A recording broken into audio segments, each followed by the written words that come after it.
For the first time in her 76-year history, Wonder Woman finally has her own movie, and everyone couldn't be happier with it.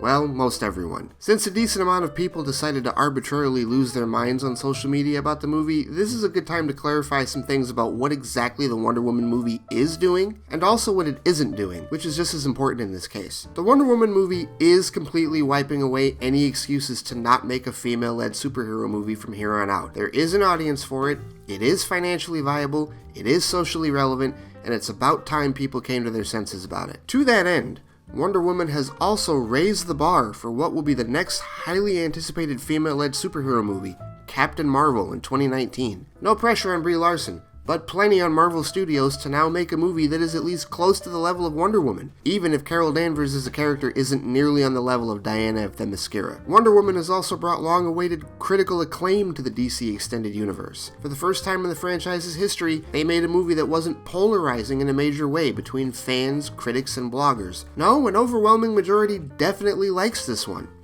Finally, most importantly, Wonder Woman is a positive influence for women and their daughters who now finally have a big screen hero to represent them in the manner they deserve. Now, here's what the Wonder Woman movie isn't doing. It's not saving the DCEU, because the DCEU doesn't need saving. We're talking about a franchise that earned $2.287 billion with 3 movies that critics either don't like or flat out loathe. In fact, the writing was on the wall when Suicide Squad earned close to $750 million without releasing in China, all while critics and bloggers skewered it. Whether you like the DCEU or not doesn't change the fact that it has a fan base and it's been financially viable from day one. Wonder Woman only adds to its financial success, and it's doing so without changing course from the previous 3 franchise movies. Despite director Patty Jenkins having a different style and structure than either Zack Snyder or David Ayer, Wonder Woman is still very much connected to the world established by Man of Steel, Batman v Superman, and Suicide Squad. It has all of the earmarks of a DCEU movie, and it furthers the franchise storyline. This isn't a reboot or a change in direction.